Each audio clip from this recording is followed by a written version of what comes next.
Texas Rangers, starring Joel McRae as Ranger Jace Pearson. Another authentic reenactment of a case transcribed from the files of the Texas Rangers.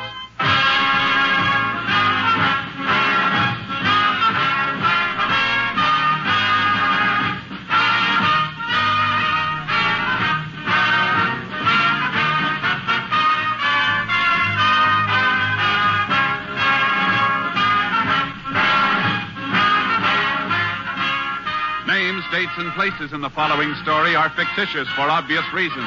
The events themselves are a matter of record.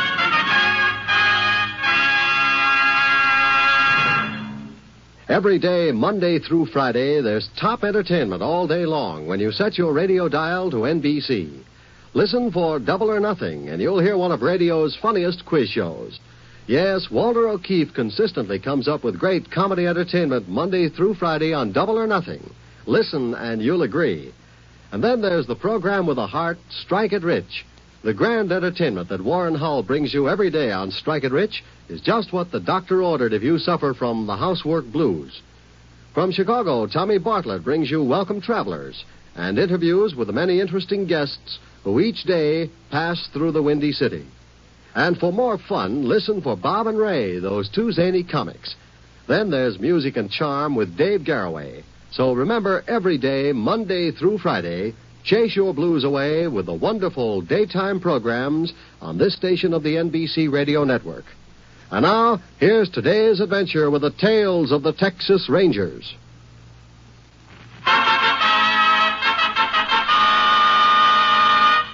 And now, from the files of the Texas Rangers, the case called Unleashed Fury.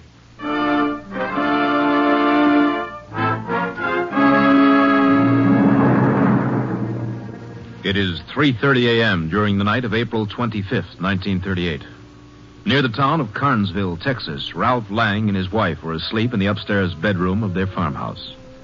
Outside the house, a car pulls to a stop, and a moment later, Lang is awakened by someone knocking on the front door. He gets up and goes downstairs. All right. Who is it? Ranger Morgan, Texas Ranger. Oh. Sorry to wake you up, sir. Oh, it's all right. What is it? You hear anyone prowling around your house tonight? Why, no. Why? Well, I don't want to scare you, but we're looking for one of the inmates from the state hospital. You mean somebody escaped from the asylum? Yes, sir, about 1 this morning. We're checking all the houses in the area. Your door's locked? Yeah, always keep them locked at night. This man, is he dangerous? Yes, sir. He's a killer. I see. I'll have to be moving on now. Just make sure you keep your doors and windows locked. And let us know if you see or hear anything. I will. Thanks for warning us. Who is it, Ralph? Nobody, honey. You go back to bed. Good night, sir. Good night, Ranger. Who was that? Texas Ranger. Well, what do you want? Nothing, honey. That ain't so. What's a ranger doing around here this time of night? Now, Ginny. What is it, Ralph? What's happened? Nothing, I tell you. Just some fella got out of the hospital. Rangers are looking for him. Why'd they come here? They're checking all the houses around here. Just wanted to know if we'd seen him. Ralph, I'm scared. Now, honey, there's nothing to worry about. Let's go back to bed. I think you ought to look around the house first. What for? We keep our doors and windows locked. He can't... Please, Ralph. All right, honey, all right. But there ain't a way he could have got in. Besides, if he did, we'd have heard him by now. All the same, I'd feel better if you had a look. Okay. Ralph, I'm scared. Now, honey, you don't have to be scared. Here, I'll switch on the living room light. Here, you see, not a soul. You better look in the kitchen. Well, Ginny, the kitchen door's locked. I'm not sure I locked it. Huh? I can't remember. All right. I'll go out there. Be careful, Ralph. I will.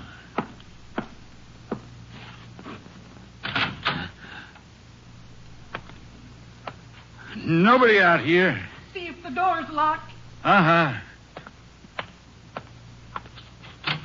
What? You were right. It was unlocked. I'll lock it up.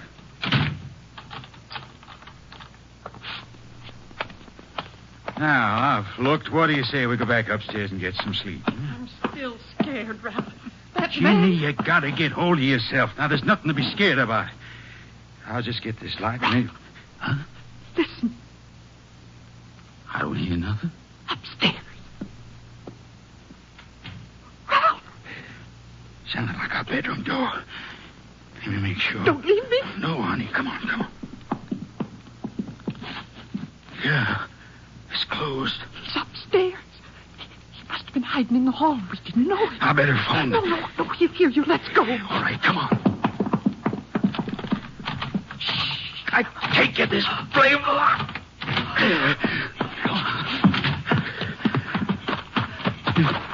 Ralph, the light in our bedroom. It just went out. Jack, come on, we get the car. What's the matter? The car keys, they're upstairs. Oh, what are we going to do?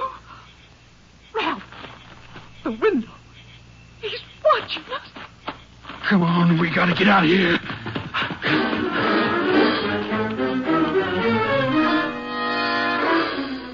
When the couple reached the nearest house half a mile away, they called the police. Radio word was flashed to Texas Rangers Jace Pearson and Clay Morgan, who were covering that area in separate cars. Ranger Pearson had just arrived at the Lang farmhouse when Ranger Morgan pulled up. Jace? Over here, Clay. I checked this place just 30 minutes ago. Mm-hmm. House is dark. He could still be in there. Let's go find out. Sure hope we get him fast. I have to think of a guy like this Charlie Brock wandering around the countryside. Yeah. Try the door. Yeah. It's unlocked. There's the light. I'll get it. It doesn't look like he's down here anyhow. Let's get upstairs. Stay on your toes. If he gets cornered, he probably put up a fight. The bedroom door's closed. You hear anything, Jace? No. Let's go in. Easy. Not here. Reckon the Langs could have been imagining things? I don't think so. Look at this. Hospital clothes. Charlie was here all right. Probably helped himself to one of Mr. Lang's suits. We'll get a description of anything that's missing. What do you figure we ought to do now? He can't be too far away. Let's go outside and see if we can pick up any kind of trail. Might not do any harm to have a look at that barn back of the house. Yeah, we'll check there first. And if we don't find any tracks, we'll split up and start covering the area. Tough part is we don't have any way of figuring what it'll do next. Uh-uh. Wish we could see that barn better. Moon's just gone down behind the hill. We'll see all right as soon as we get a little closer. Must be pretty slippery to break out of that hospital. Yeah, vicious, too. You remember his case? Well, all I know is he murdered his parents about 10 years ago. Parents and 2 sisters. Clubbed them to death. Yeah. Wonder what makes a man go off... Hold it a second. What is it? I thought I heard something. Yeah, there it is again. Sounds like gravel rolling down this hill. Come on.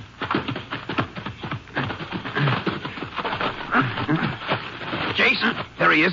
Stand on that ridge. You can see a silhouette. Hold it, Charlie! Afraid there's no use, Clay. He just went over the rise. How about that? They're the whole time watching us. He sure got nerve. More than that. Watch yourself when we get to the top. Yeah. And I'll be. Where'd he go? There's not a sign of him. He's got to be around somewhere. Let's keep moving.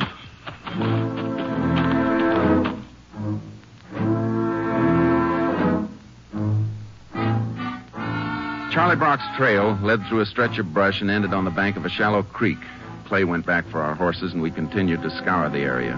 By noon, we were convinced Charlie'd gotten away. We decided that the psychiatrist at the state hospital might be able to give us some information that would help in our search. We went there. Dr. Gallus showed us the window of the isolation room through which Charlie had escaped. He had sawed the bars with a piece of string coated with wax and scouring powder. Oh, it's unbelievable, Ranger. 3 heavy bars, and only that piece of string to work with. The patience of the man. How long was he in isolation, Doctor? About 3 months. Can't imagine why one of the attendants didn't notice what he was doing. It seems like he was pretty clever about that, too. Little bits of chewing gum on the ends of the bars, probably used to cover up his progress. Look at the way those bars have been out, Jace. Took a strong man to do that, even after they were sawed through. Yes, Charlie's strong. He's incredibly strong. Oh, that's my call. You want to wait here, Rangers? I shouldn't be long. Oh, we'll come along with you. We're anxious to get going as soon as we ask you a few more questions. Certainly. As I was saying, I didn't realize how strong Charlie was till we had to put him in isolation. What happened? Well, we had just admitted a young man to the hospital, school teacher. One day he was talking to Charlie.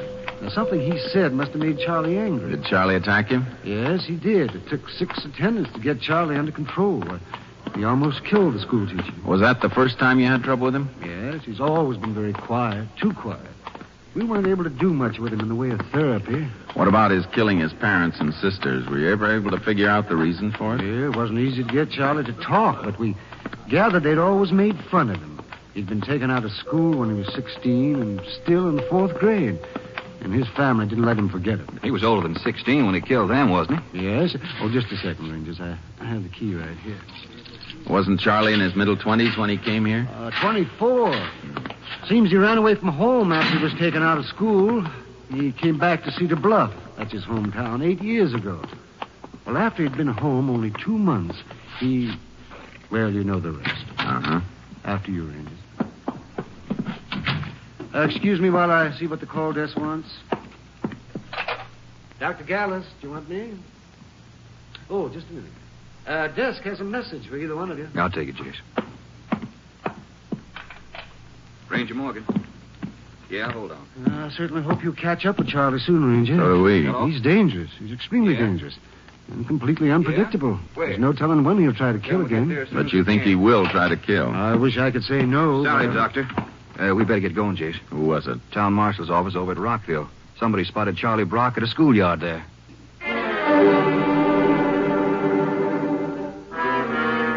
We took my car and made the 18 miles from the hospital to Rockville in 20 minutes. It was 3:30 when we arrived. The schoolyard was deserted. We began looking for the town marshal. We found his car parked 2 blocks from the school. As we pulled up, we saw the marshal just leaving a house. We got out of our car and walked toward him. Howdy, Rangers. Boy, I sure am glad to see the pair of you. Got any leads on him, Marshal? Not yet. The only one seen him was Miss Canine over at the school. She's one of the teachers there. How long ago was this? Let's see. It must have been 2 hours ago. And you know, I got right out to the school and he'd already disappeared. I've been looking everywhere, doing a house-to-house now. Uh-huh. You're sure it was Charlie Brock the teacher saw? Well, it couldn't have been nobody else. Old Norma Canine, she don't make mistakes. She said she recognized his picture from the paper. Even if she hadn't, couldn't have been no doubt about it from the way he was acting. How do you mean? Well, Miss Canine, she had the kids out in the schoolyard. And she seen this fella standing outside the fence. Well, she didn't pay much attention to him. And then she scolded one of the kids a little. And this fella starts screaming at her and carrying on crazy like. Did he come into the schoolyard? Miss Canine, she didn't wait to see. Why, she just took the kids inside and called me. I come right out. Darndest thing I ever seen. How I can't find him. Where's Miss Canine now? She's over at her house. You see, she don't have no car, so I rode her home in mine. She was right upset. I guess she was. Yep. She got herself in such a state I had to get one of the neighbors to stay with her. I tell you, Rangers, I sure hope you catch this fella fast. I don't want no part, no maniac in my town. No, sir. You say you covered all the area around the school? Well, we covered every street and every house right up to here. There ain't no place he could hide from me. Not the way I know this town. But I ain't been able to find him. Well, we'll give you a hand. It's pretty tough for you to be working alone anyhow. Well, just between you and me, Rangers, I'd be happy if it was you calling him and not me. I don't mind handling traffic offenders, but this maniac, he's something different. We know. Our radio station's standing by to flash us in case anything happens. How will they know? They asked your town operator to call them. I'm going to get me a radio in my car one of these days. Mighty handy thing to have. Especially when you got something like this here Brock fella loose in town. Yeah, well, we'll see you later, Marshal. I hope you get him, Rangers. I sure hope you get him.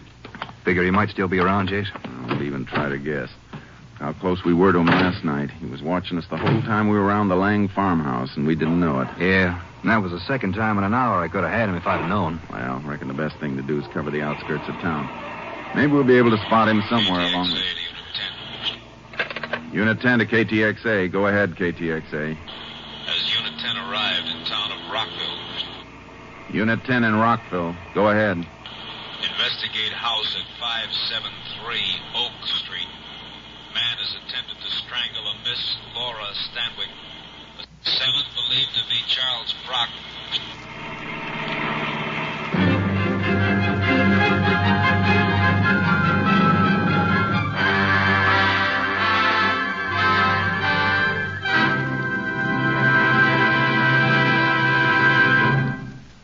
just a moment, we will continue with Tales of the Texas Rangers, starring Joel McRae as Ranger Jace Pearson.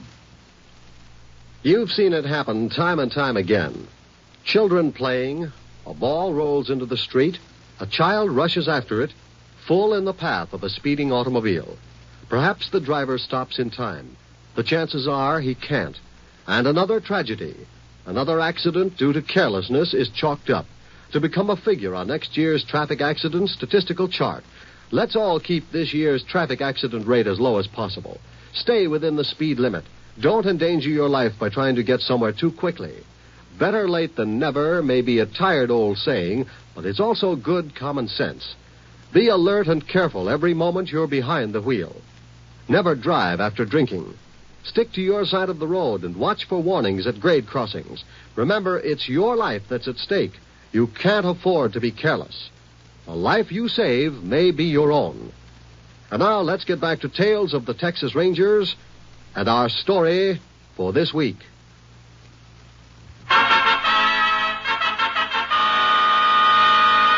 We continue now with Tales of the Texas Rangers and our authentic story, Unleashed Fury.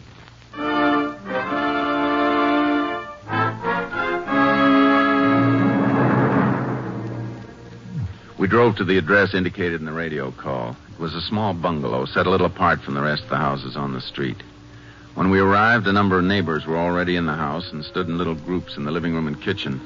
2 or 3 people were comforting Laura Stanwyck, a girl in her early 20s. She was sitting at the kitchen table. Excuse us. Let us through here, please. Folks, if you don't mind, we'd like to ask Miss Stanwyck a few questions. We won't be long. Miss Stanwyck, we're sorry to bother you, but there are a few things we have to know. It was so awful. Awful. Did you get a good look at the man? Yes. His eyes. And the way his mouth. Had you ever seen him before? Only his picture in the paper. He was the man who... Oh, I'm sorry. The man who escaped from the hospital last night? Yes. Can you tell us how it happened? Oh, I was standing here at the table peeling potatoes. I heard the kitchen door open, and I looked around. Oh, it was so awful. I'm sure it was. He jumped at me. Made the most horrible sound. Like an animal. I felt him put his hands around my throat. Then... Yes, ma'am? I think I jabbed his shoulder with a knife. I'm not sure. After that, I must have fainted. Is this the knife you were using to peel potatoes? Yes. Little speck of blood on the tip, Chase. She might have nicked him. Uh-huh. Anyhow, it was enough to scare him away. Miss Stanwyck, you say you only saw this man's picture in the papers. You never actually saw him until he came into your kitchen. No. Were you home the whole day? Oh, no. I just gotten home from school a few minutes before I came here. School? I'm a teacher at the grammar school. Chase. Uh-huh. How'd you get home from school, Miss Stanwyck? Walk? I drove. Is that your coupe out in front, the blue one? Yes. Where was it parked? Right outside the school building, where I always leave it. When you got into the car, do you remember if you looked in the back seat? What? No, I don't think I did. Miss Go, she's the 4th grade teacher. She was standing by the car when I got in. I remember we talked a few minutes about report cards. No, I'm sure I didn't look in the back. Well, even if you had, it would have been tough to see anybody if he was lying on the floor. You mean he was in my car the whole time I was driving home? It sounds that way, ma'am. Oh. That's probably why the marshal didn't spot Charlie. Picked himself a good place to hide. Ranger, you don't think that man will come back? I don't know. You better have one of your neighbors stay with you until he's picked up. Oh, that awful man. I know I won't sleep till you get him. Oh, please, Rangers. You got to get him.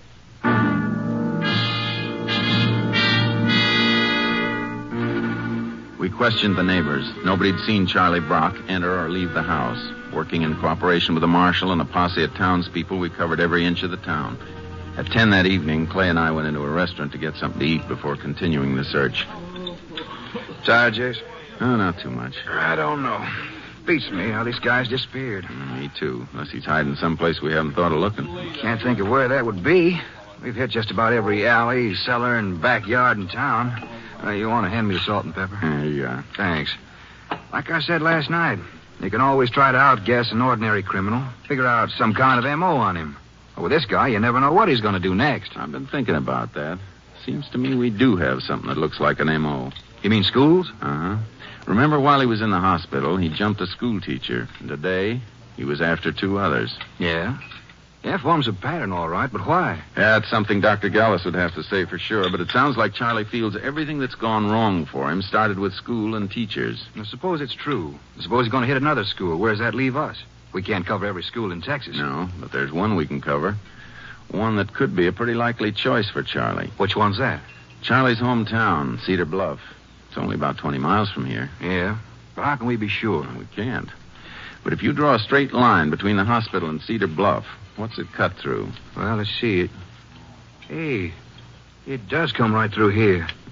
You figure Charlie might have just been sidetracked for a few hours this afternoon, and maybe the place he really meant to go when he broke out was his hometown? There's more than half a chance he may be heading for the school where he used to go. He could figure that this school is the root of all his trouble. You might have something at that, Jace. You finished eating? Yeah, I've had enough. Let's get over to Cedar Bluff.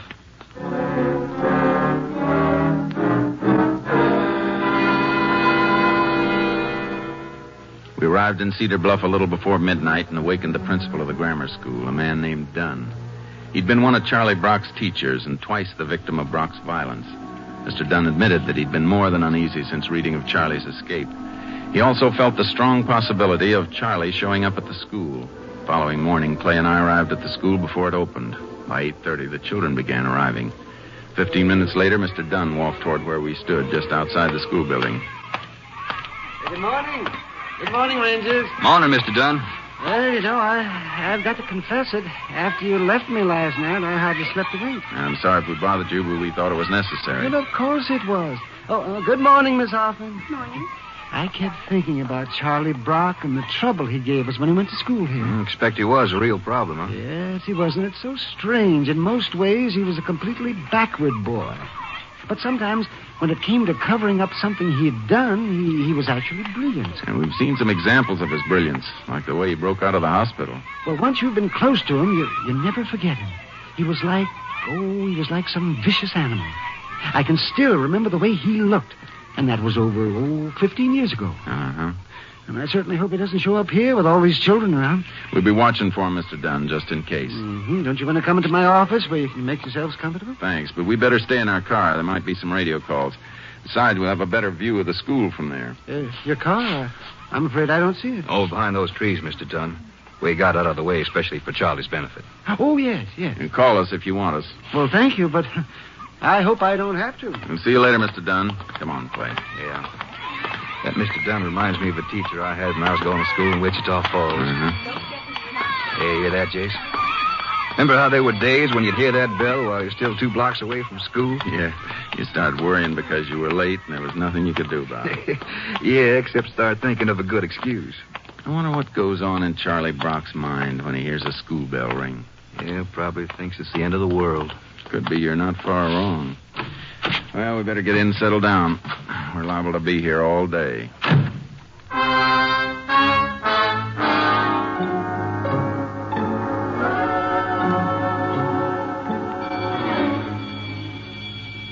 $10:30 must be the recess bell. Uh-huh. Sort of funny about Charlie. You'd think if he was going to show, he'd have been here by now. I don't know, Clay. Maybe I was wrong. The way you had it figured sounded like pretty good reasoning. Could be he's sleeping somewhere. Maybe he'll turn up this afternoon. Maybe. I'm beginning to wonder. Yeah, if he doesn't show by this afternoon, you want to move on? Well, it might be the best idea. We get the constable to keep watching. Jeez, there's Mr. Dunn on the steps. He's waving to us. Looks pretty excited about something. Come on, let's go. Rangers, hurry!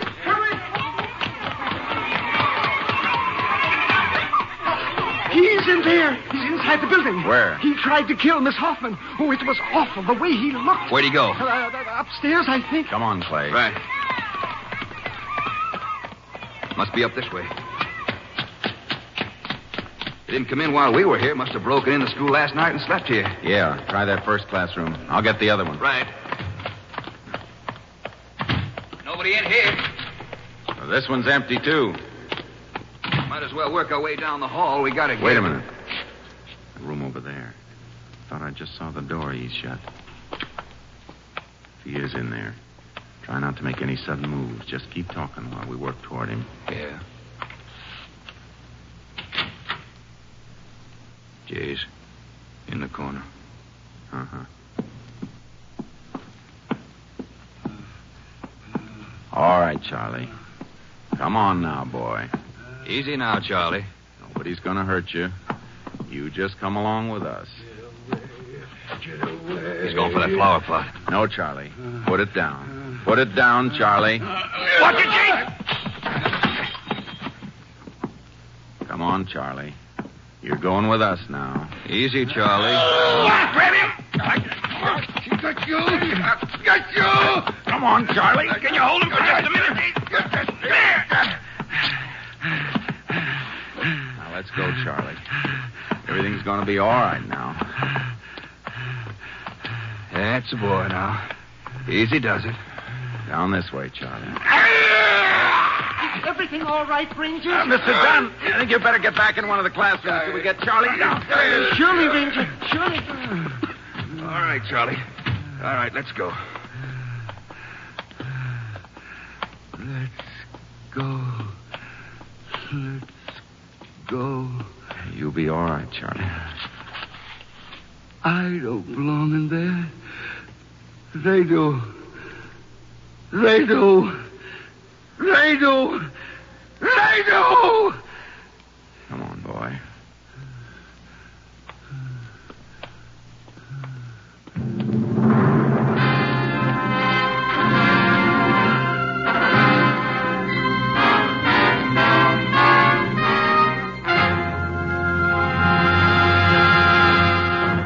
In just a moment, we will tell you the results of the case you have just heard. Later today, you'll find more great entertainment all lined up for you on this NBC station. Be sure to hear The First Nighter, starring Barbara Luddy and Olin Soule in a light comedy drama. Then it stars in Khaki and Blue, featuring talented members of the armed forces with Arlene Francis as your mistress of ceremonies. And be sure to hear the hilarious Phil Harris and Alice Faye show, featuring the comedy antics of Frankie Remley, Julius Abruzio, and Brother William. And remember, too, that Theater Guild on the Air will bring you Prologue to Glory, starring John Lund and Wanda Hendricks. Today's Theater Guild on the Air play is a story about Abraham Lincoln as a young man. Yes, Sunday is Fun Day on NBC because of the many fine shows sent your way to add to your listening pleasure. Later tonight, you'll want to hear Jack Parr and the $64 question as Jack asks the questions and gives away the money. So remember, for fine entertainment all the rest of the day, stay tuned to this station of the NBC Radio Network. And now, back to the conclusion of today's Tales of the Texas Rangers.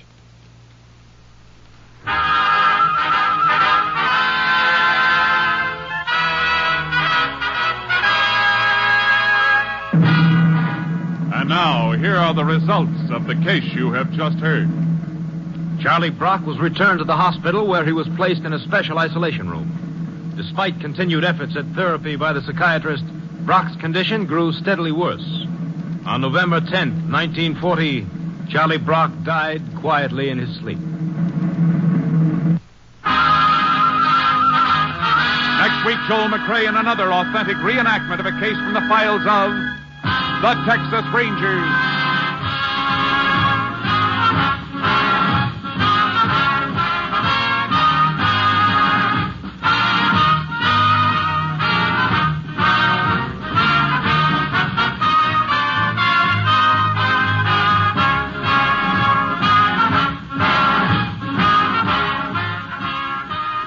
Joel McCrea will soon be seen in San Francisco Story, a Warner Brothers release. In the cast, you heard Herb Ellis as Clay Morgan. The role of Charlie Brock was portrayed by Harry Lang. Whitfield Connor was Ralph Lang, and Hope Summers was Ginny Lang. Howard McNear played Mr. Dunn, and Kay Stewart was heard as Laura Stanwyck. Technical advisor was Captain M.T. Lone Wolf Gonzalez of the Texas Rangers. This story was transcribed and adapted by Charles E. Israel, and the program was produced and directed by Stacy Keith. Hal Gibney speaking.